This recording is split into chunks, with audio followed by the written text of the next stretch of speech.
Abonnez-vous maintenant, parce que ce que je vais vous dire va changer votre façon de voir la famille pour toujours. Je m'appelle Marie. J'ai 62 ans aujourd'hui, et je vis seule dans ma maison de Toulouse depuis que mon mari Pierre est mort il y a 3 ans. Ce que je vais vous raconter s'est passé l'année dernière, mais ça fait des mois que je porte ce secret comme une pierre dans ma poitrine. Vous savez ce qu'on dit sur la famille, que le sang, c'est plus fort que tout. Que les mères aiment leurs enfants peu importe quoi. Moi aussi, je croyais à ces mensonges. Mon fils Thomas a 34 ans. Il travaille comme comptable à Lyon, à 2 heures de train de chez moi. Quand il était petit, on était inséparables. Pierre et moi, on l'appelait notre petit prince. Après la mort de son père, Thomas et moi, on s'est encore plus rapprochés. Ou du moins, c'est ce que je pensais. Il y a 2 ans, Thomas a rencontré Céline. Une fille de 28 ans, blonde, toujours souriante devant moi. Au début, elle me plaisait bien. Elle était polie, elle m'apportait des fleurs quand elle venait à la maison. Elle posait des questions sur Pierre, sur notre histoire. J'ai cru qu'elle s'intéressait vraiment à notre famille. L'été dernier, Thomas m'appelle.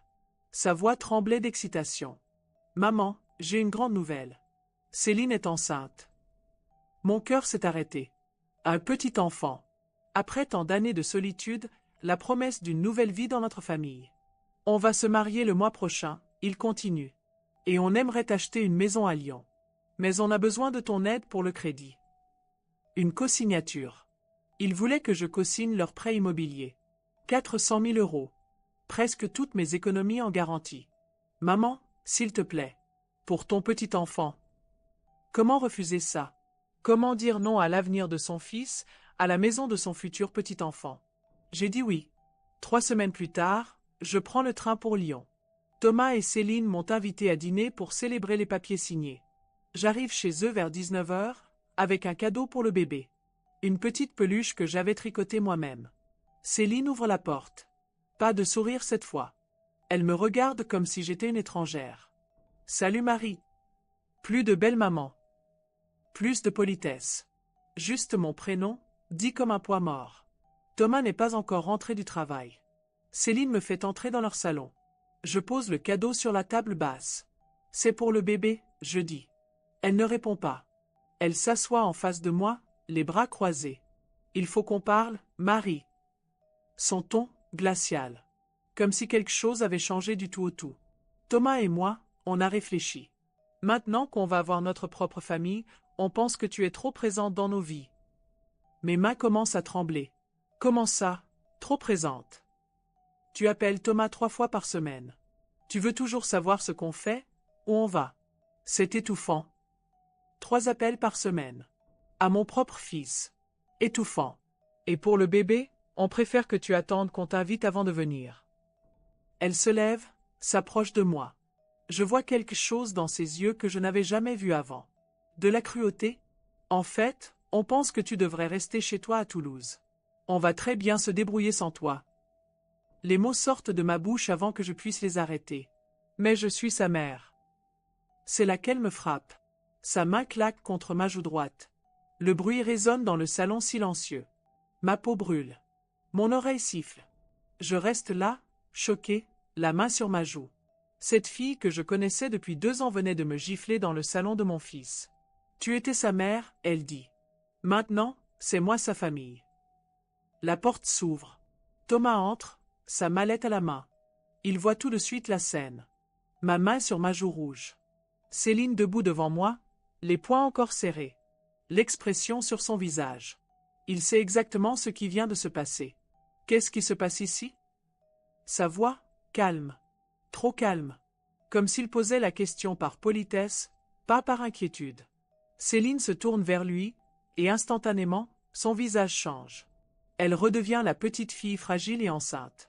Ta mère était en train de crier sur moi. Elle dit qu'elle n'accepte pas qu'on ait notre intimité de couple. Thomas me regarde. Pas dans les yeux. Il regarde ma joue, qui doit être encore rouge. Maman, tu peux pas comprendre Céline dans son état. Elle est enceinte, elle est fragile. Il sait. Je le vois dans ses yeux. Il sait qu'elle m'a frappé, et il choisit de faire comme si de rien n'était. Thomas, elle m'a... Maman, s'il te plaît. Rentre chez toi. On va se calmer et on en reparle dans quelques jours. Il ne me demande pas ce qui s'est passé. Il ne vérifie pas si ça va. Il me demande de partir. Son propre choix. Protéger sa femme qui venait de lever la main sur sa mère. Je prends mon sac. Je laisse le cadeau sur la table. Thomas n'essaie même pas de m'accompagner à la porte. Le train de retour vers Toulouse a été le plus long voyage de ma vie. 2 heures à ressasser cette scène. La gifle. Le silence de Thomas. Son regard qui évitait le mien. Arrivé chez moi, je me regarde dans le miroir de ma salle de bain. Ma joue porte encore la marque de ses doigts.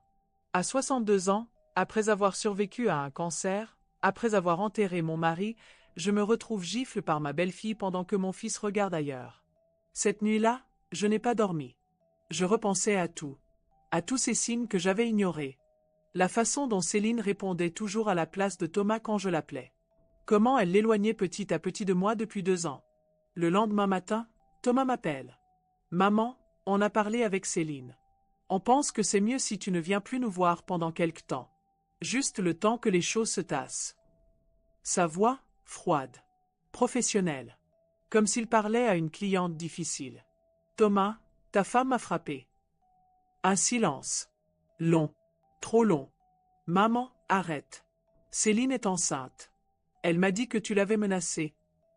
Il mentait. Pour elle, contre moi, il mentait. Je n'ai menacé personne. Elle m'a giflé parce que j'ai dit que j'étais ta mère. Maman, tu dramatises. Céline ne ferait jamais ça. Ce jour-là, j'ai compris que j'avais perdu mon fils. Mais j'ai aussi compris autre chose. Cette cosignature. Ces 400 000 € que je garantissais pour leur maison. Ils n'avaient pas encore reçu l'accord final de la banque. J'appelle mon notaire, Maître Durand, le lendemain matin.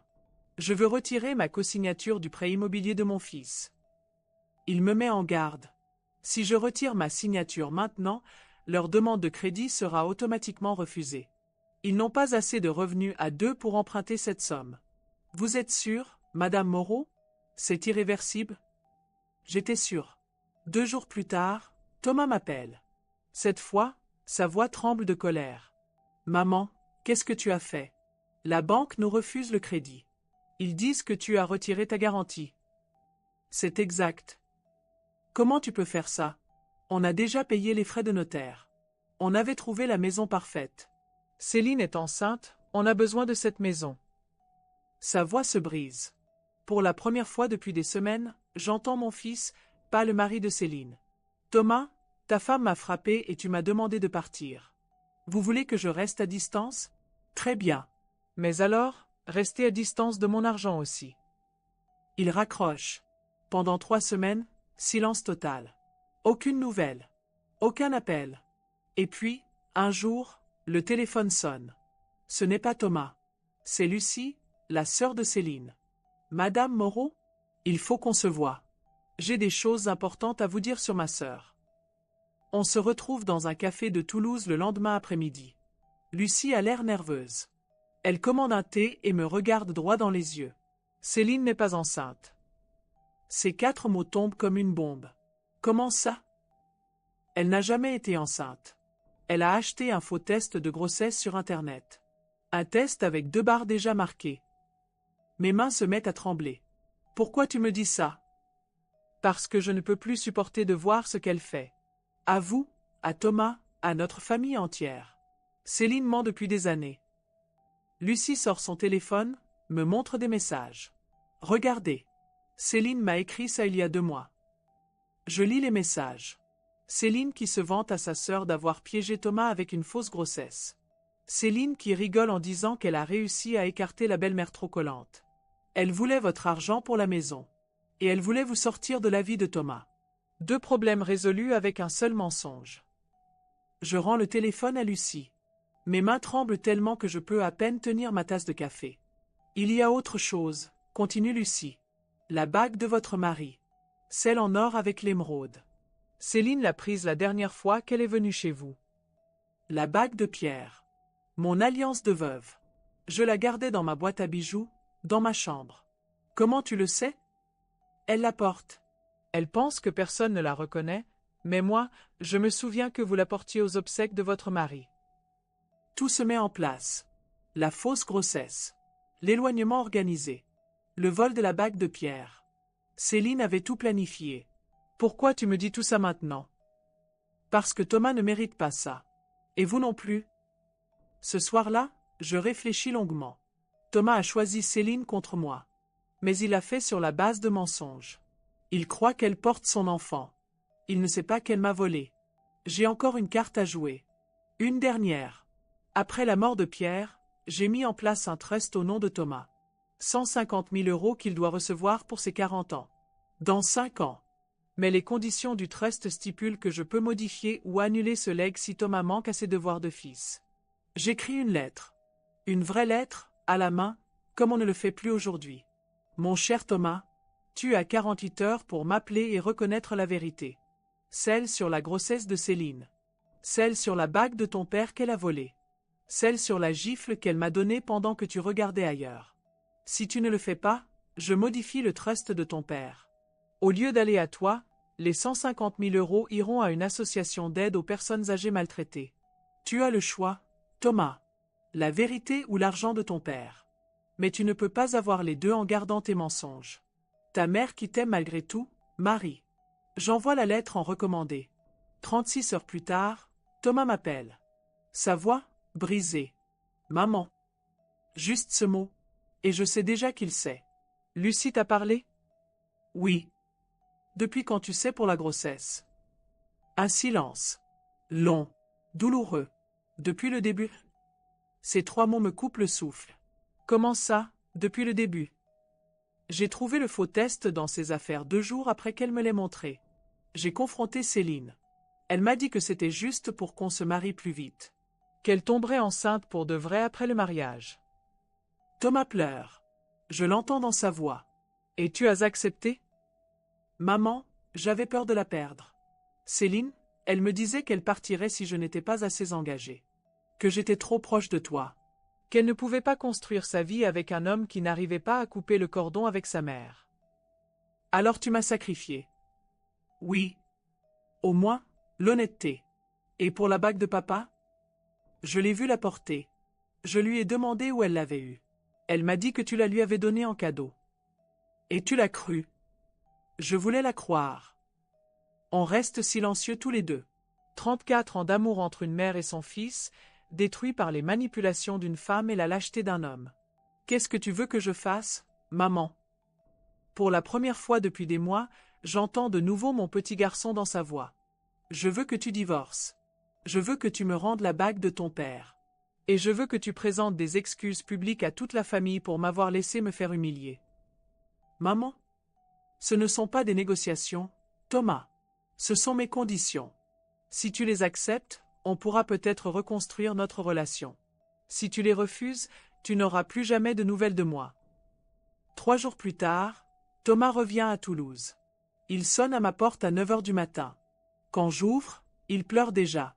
Dans sa main, la bague de Pierre. Je l'ai récupérée hier soir. Céline a dit qu'elle l'avait perdue, mais je l'ai trouvée cachée dans sa commode. Il me tend la bague. Je la remets à mon doigt. Elle est froide, mais elle retrouve sa place. J'ai pris rendez-vous avec un avocat lundi prochain. Je vais demander le divorce. Et mes excuses? J'ai organisé un repas de famille dimanche prochain chez tante Sylvie. Toute la famille sera là. Je leur dirai la vérité. Le dimanche suivant, Thomas tient parole.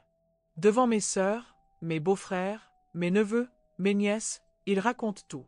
La fausse grossesse. Les manipulations de Céline. Ma gifle qu'il a ignorée. Le vol de la bague. Il présente ses excuses devant tous. Pour avoir laissé sa femme me maltraiter. Pour avoir choisi ses mensonges contre la vérité de sa mère. Certains pleurent. D'autres sont en colère. Mais tout le monde comprend enfin pourquoi je m'étais éloigné, pourquoi j'avais retiré la cosignature. 3 semaines plus tard, Thomas dépose officiellement sa demande de divorce. Céline ne conteste pas. Elle sait qu'elle a perdu. Thomas commence une thérapie pour comprendre comment il s'est laissé manipuler. On se voit 1 fois par semaine maintenant. On reconstruit notre relation, pierre par pierre. Lucie et moi, on est devenus amis. Elle s'excuse encore parfois pour sa sœur, mais je lui dis que ce n'est pas sa faute. Elle a eu le courage de dire la vérité quand c'était difficile. Aujourd'hui, 6 mois plus tard, je regarde ma bague au soleil de ma cuisine. L'émeraude brille comme elle brillait sur la main de Pierre il y a 40 ans. Je pense à cette année. À cette gifle qui a tout changé. À ce silence de Thomas qui m'a fait si mal.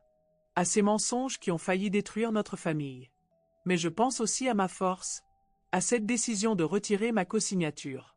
À cette lettre que j'ai écrite. À ces conditions que j'ai imposées. Parfois, pour retrouver le respect, il faut être prêt à tout perdre. Parfois, l'amour d'une mère doit savoir dire non. Parfois, se battre est la seule façon de faire la paix.